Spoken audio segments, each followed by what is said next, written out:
So I'm doing the solving simultaneous linear equations, and I'm doing part two. And this is a different form of substitution. And I wrote, put me in Kush, because here's how it works. Last time we had y equals this and y equals that, but now I just have y equals this, and then I have a whole other equation over here. So all I'm going to do is I'm going to take this equation, and I'm going to rewrite it as 3x plus 4. But hold on, I need a substitute. So instead of writing y, I'm going to write 2x minus 3 equals 10. And that's my step one, substitute. But then I have to distribute. And for those of you who are wondering when on earth they were ever going to use the distributive property, now's your chance. Get out those skills, because this is it. Your time has come. Equals 10. All right, now I'm going to combine like terms. And remember, you always have two sides to an equation. You have your left-hand side, and it's equal to your right-hand side. So I'm going to look at my left-hand side first. I'm going to say, all right, 3x plus 8x is 11x. But I still have this minus 12. Equals my right hand side, which is 10. I combine like terms, and now I'm going to solve. I'm going to add 12 to both sides. I get 11x equals 22. I'm going to divide by 11. And when I do that, I get x equals 2. Now, I have to find the other variable. I know that x equals 2. So I'm going to go back to my original equation, y equals 2x minus 3. And I'm going to plug in x as 2. And I get y equals 4 minus 3. You get y equals 1. Now, if all has gone according to plan, my solution is 2, 1. That's my x value, that's my y value. But I should always check. Step 6.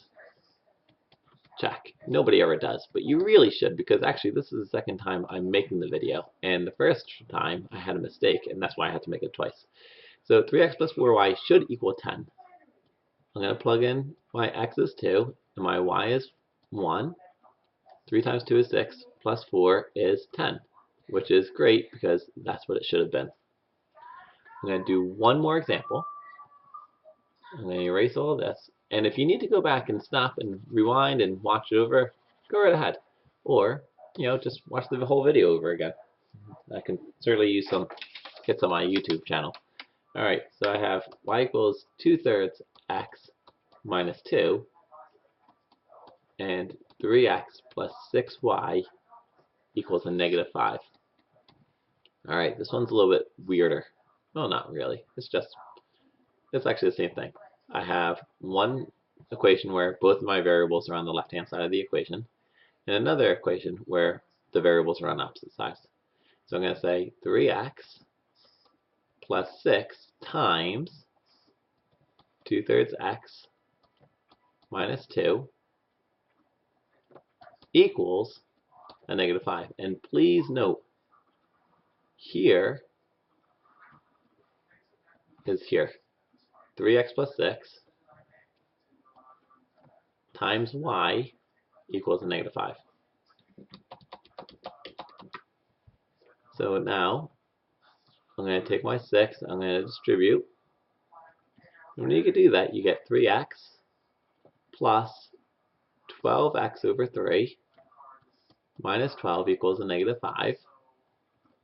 Luckily, 3 goes into 12 4 times, so I get 3x plus 4x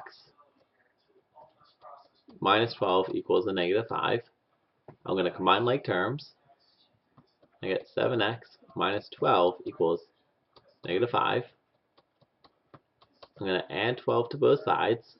And like I said, I know I'm going fast, so if you need to stop and rewind, please do. Negative 5 and positive 12 is 7.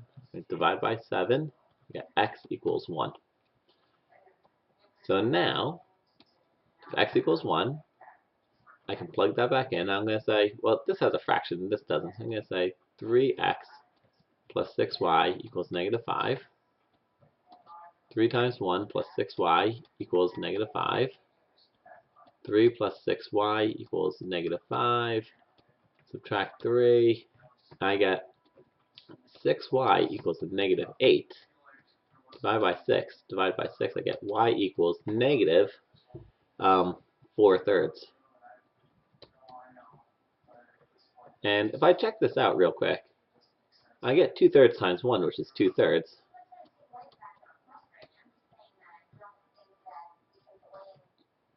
Well, if I make this into 2/3 minus 6/3, you will get -4/3, and so it does work. Excellent. Anyway, I hope this has been useful. Good luck. Watch it several times, and tell your friends. Bye-bye.